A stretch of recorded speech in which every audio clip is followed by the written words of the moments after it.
Pemirsa, benarkah pembatasan karya seni yang diduga dilakukan aparat sebagai bentuk kebangkitan Orde Baru karena membungkam kebebasan berekspresi? Kita akan ulas bersama dengan sastrawan Agus Nur, Direktur LBH Jakarta Citra Referendum Simomora, dan Wakil Direktur Kajian Tim Hukum TPN Ganjar Mahfud, Tama Langkon. Assalamualaikum, selamat malam Mas Tama, Pak Agus, Mbak Citra. Halo Bang Abe, Mbak Citra. Ya, saya ke Pak Agus terlebih dahulu. Pak Agus, barangkali Anda bisa ceritakan kepada kami suasana kebatinan apa yang membawa Anda pada anggapan bahwa apa yang terjadi sebelum pentas seni itu dikaryakan adalah apa yang pernah dialami saat masa-masa Orde Baru. Begini, mungkin juga saya akan memberi satu gambaran ya. Kami sudah pentas dari Orde Baru sampai reformasi, dan Indonesia kita itu sudah mengalami 41 pentas. Gitu. Jadi selama pentas kami ya biasa izin keramaian dan segala macam. Tapi pada kali ini tiba-tiba ada satu belangko pernyataan yang harus ditandatangani oleh penyelenggara bahwa kegiatan tidak akan berkomitmen untuk tidak mengusung atau mengandung unsur politik. Nah, itu membuat kami bertanya-tanya kenapa tiba-tiba ada pernyataan ini. Kalau memang ini adalah tahun politik atau menjelang Pilpres, kami sudah pentas sejak 2011, artinya sejak ada Pilpres 2014, 2011, kami nggak pernah harus membuat pernyataan seperti itu. Kenapa tiba-tiba bahwa tidak berkomitmen, itu kan penghalusan bahasa ya, agar tidak bicara atau mengatakan hal-hal yang mengandung politik. Nah, itu yang membuat kami bertanya-tanya, dan itulah yang membuat para pemain gelisah gitu kan. Loh, suasananya sama seperti yang saya bayangkan. Saya mengalami situasi Orde Baru di mana kalau mau pentas kita harus menandatangani surat pernyataan atau kewajiban untuk tidak mengganggu ketertiban umum. Bahasanya mungkin lain seperti itu. Saya tidak bisa ngomong politik. Barangkali Anda bisa menggambarkan situasi secara verbal apa yang disampaikan pada saat itu sehingga ada ketersinggungan. Anda sebagai penulis naskah, kami dengar ya, dalam teater yang dimaksud. Pak Begini, Agus. bukan tindakan-tindakan yang menerima surat itu dan proses itu kan ada timnya sendiri. Nah, tapi karena ada isi seperti itu harus disampaikan ke kita, dan kita menyampaikan ke pemain bagaimana ini ada semacam komitmen dari kita, harus kita berkomitmen bahwa kita tidak boleh mengusung unsur politik. Sementara pertunjukan kita biasanya ya parodi politik, kritik sosial, kritik-kritik sosial terhadap kekuasaan dan lain sebagainya, itu hal yang lazim memang dituangkan dalam karya seni. Dianggap konteks Pilpres, ya Pak Mahfud kami sindir, Pak Ganjar kami sindir, semuanya kami sindir. Nah, itu yang membuat kami kenapa tiba-tiba kami harus ada surat yang harus kami tanda tangan itu. Kami itu berarti pihak panitia dan kami yang bertanggung jawab untuk itu gitu. Oke, saya ke Mbak Citra. Mbak Citra, Anda sependapat?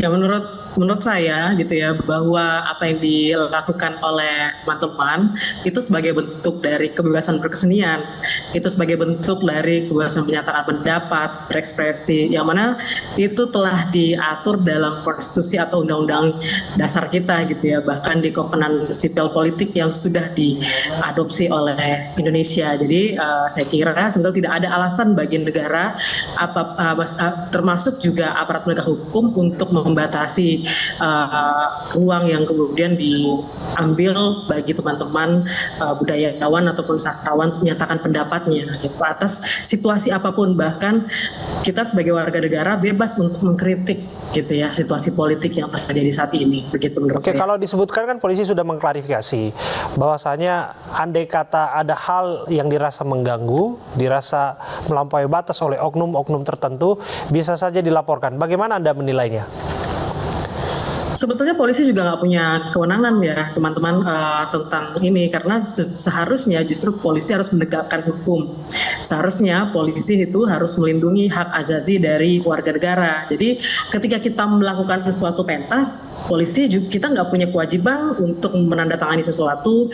Dan sebetulnya juga ketika kita melakukan suatu pemberitahuan, itu juga konteksnya adalah menyatakan pendapat di muka umum, misalnya kita melakukan demonstrasi atau aksi unjuk rasa. Jadi dalam hal ini teman-teman budayawan gitu ya, tidak punya, atau sastrawan, seniman tidak punya tanggung jawab sebetulnya untuk melakukan tanda tangan tertulis tadi yang dilakukan. Oke, saya bergeser ke Mas Tama ya. Mas Tama, apa komentar Anda mengenai peristiwa ini? Ya tentu Bang Abe, kita harus meletakkan seni dan kemudian juga bicara soal teater itu merupakan sebuah karya gitu ya. Jadi itu adalah bagian pesan-pesan yang kemudian kita harus nikmati justru.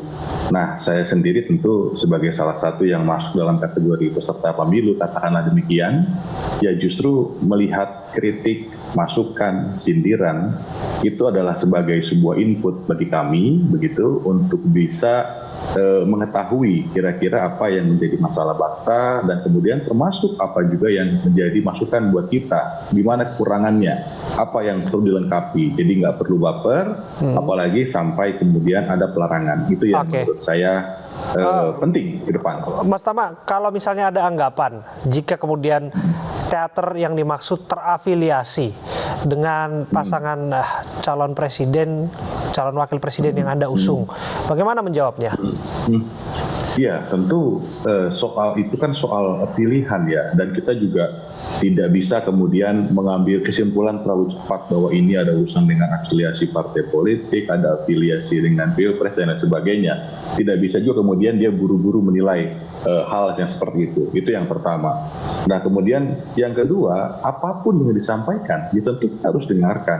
Kita harus lihat itu sebagai sebuah karya, nikmatin aja gitu ya. Ketika ada parodi, ada bercandaan, ada hal yang sifatnya menghibur atau sebagai sebuah mahakarya sekalipun. Jadi saya tidak melihat kemudian itu menjadi sesuatu yang ancaman bagi kita dalam melaksanakan pemilu maupun ancaman dalam berdemokrasi. Jadi nggak ada masalah menurut pandangan saya.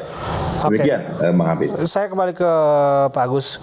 Lantas apa yang akan dilakukan ke depannya Pak Agus? Apakah ini hanya disampaikan dalam bentuk narasi yang kemudian akan menjadi hal yang diperbincangkan oleh publik, atau melakukan langkah-langkah yang lebih implementatif, misalnya langkah-langkah yang melaporkan misalnya orang-orang yang dianggap mengganggu kreativitas seni dan sebagainya? Sampai saat ini belum ya. Kami sih justru kami sudah menyatakan dan bikin satu rilis menyayangkan pemanggilan staf kami Indah yang tidak tahu apa-apa, yang menyatakan bahwa tidak ada intimidasi gitu. Nah, intimidasi pada proses perizinan memang tak ada. Tapi surat itu membuat situasi kami ketika menyiapkan pentas seperti menghadapi kekuasaan besar yang melarang kami untuk berbicara dan mengekspresikan tertentu. Misalnya kejadiannya begini, ada satu dialog yang saya bikin, kemudian saya lempar ke pemain gitu. Pemain, Mas, ini nggak bahaya nih kalau aku ketangkep gimana? Kalau jatuh gimana? Nah, situasi jadi ada sebenarnya kegamangan dari lakon-lakon tertentu yang memang sudah dituliskan dalam naskah yang Anda karyakan. Gimana kan? Ada kegamangan, ada semacam ketakutan. Baru kali ini, ada ketakutan setelah surat itu dimunculkan. Dari saya sih tidak gitu. Maksudnya ada pemain-pemain yang karena ada surat itu menjadi kayak hati-hati, berpikir dua kali untuk melakonkannya. Itu yang kembali suasananya sangat intimidatif. Suasana ketika kayak kita menghadapi kekuasaan yang tidak terlihat, bagaimana kita melaporkan kekuasaan yang tidak terlihat? Oke.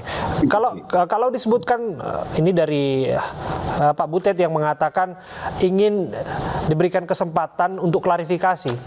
Ini saya kira setuju harus begitu, karena seakan-akan dengan klarifikasi bahwa tidak ada intimidasi di perizinan, seakan-akan kami tidak mengalami suasana intimidatif itu, gitu kan. Pada proses izin, urutan, lapor itu tidak ada. Misalnya tidak ada kamu boleh. Pertanyaannya, kalau kami tidak menandatangani surat itu, apakah kami diizinkan pentas? Apakah pentas kami dilarang? Itu kan situasi batin yang terus membuat kami cemas. Sementara kami harus pentas, Kalau kami tidak menandatangani, tiket sudah terjual, misalnya gimana? Oke. Siapa yang bertanggung jawab untuk Oke, itu? saya ke Mbak Citra. Mbak Citra, tidakkah Anda menganggap terlalu terburu-buru kemudian untuk menyimpulkan ini semua membawa kita kepada keadaan suasana hantu Orde Baru di masa lalu? Menurut kami gitu ya, situasi saat ini sebetulnya bukan baru masuk menjadi hantu Orde Baru, justru situasi ini jauh lebih buruk dengan yang sebelumnya, bahwa situasi Tunggu, sekarang situasi sekarang itu, Anda bilang lebih buruk dibandingkan Orde Baru? Iya jelas bahwa indeks demokrasi selalu menurun gitu ya, bahwa kita sendiri juga sedang menghadapi banyak sekali kriminalisasi menggunakan pasal-pasal karet dalam Undang-Undang ITE. Oke, Salah satu dasar kasus yang sedang anggapannya apa, berjalan sekarang. Mbak Citra? Apa hal-hal yang temuan-temuan Anda barangkali bisa sampaikan untuk menguatkan argumentasi itu? Iya, salah satu kasus yang sedang berjalan saat ini adalah aktivis Fathia dan Haris Azhar gitu ya, sekarang dikriminalisasi ketika mereka menyatakan pendapat dalam ruang publik. Nah, kita bicara soal hantu Orde Baru di tahun 2017 dan 2016, LBH Jakarta juga menangani kasus-kasus yang mana para seniman juga dikriminalisasi. Salah satu kasus 2016 Festival Belok Kiri Festival gitu ya, yang kemudian diadakan oleh kawan-kawan seniman dari IKJ, ada Ibu Dolorosa dan lain sebagainya. Teman-teman ini juga kemudian dipaksa dibubarkan agenda pertemuan tersebut atau diskusi itu, dan padahal sementara itu adalah pertemuan-pertemuan dilakukan oleh para seniman yang mana dia bagian dari pembahasan berkesenian gitu ya. Dan kita bicara soal hantu Orde Baru, itu adalah situasi yang sudah terjadi sekitar 10 tahun belakangan yang mana Bapak Presiden Jokowi menjabat gitu. Oke, namun pada prakteknya kan saya bergeser ke Mas Tama ya. Mas Tama, hari-hari ini kan kita hidup di ruang informasi yang terbuka dan informasi itu bisa diterima dan disebarluaskan oleh siapapun, masing-masing yang punya media sosial. Apakah kemudian Anda melihat ini bisa menjadi pembeda bahwa ini tidak sepenuhnya kita menganggap rezim ataupun suasana saat ini menjadi suasana Orde Baru? Ya, Bang Abe, sebetulnya stressing point-nya itu kan clear sebetulnya. Kita harus bedakan mana yang kemudian dianggap menjadi pilihan politik, pesan politik, kritik politik, dengan kemudian pembungkaman, apalagi pidana. Kalau kemudian responnya adalah kalau ada masalah laporkan, ada masalah laporkan. Kalau begitu ceritanya itu kan berarti menitik beratkan pidana itu sebagai salah satu jalan gitu ya untuk menertibkan dan menjalankan demokrasi. Padahal nggak sebegitunya. Padahal ada ruang-ruang yang kemudian bisa dibicarakan. Dan kemudian juga yang kita harus garis bawahi, ya yang kita perlu garis bawahi itu adalah bagaimana kemudian hari ini penegak hukum, kemudian ASN dan lain sebagainya kan sedang mendapatkan kritik soal netralitas. Nah, inilah kemudian yang kita juga perlu hati-hati, perlu garis bawahi, dan jangan sampai kemudian penggunaan kewenangan secara berlebih itu justru malah membahayakan demokrasi, apalagi sampai memberangus dari hak-hak para budayawan. Karena kalau bicara soal pandangan, kemudian penilaian, justru yang paling jujur itu datang dari budayawan, dari akademisi, dan inilah kemudian yang justru harus dijaga, bukan sebaliknya. Demikian, Bung Abi. Terima kasih Mas Tama, terima kasih Pak Agus Nur, dan terima kasih Mbak Citra sudah menyampaikan pandangan pendapatnya kepada kami.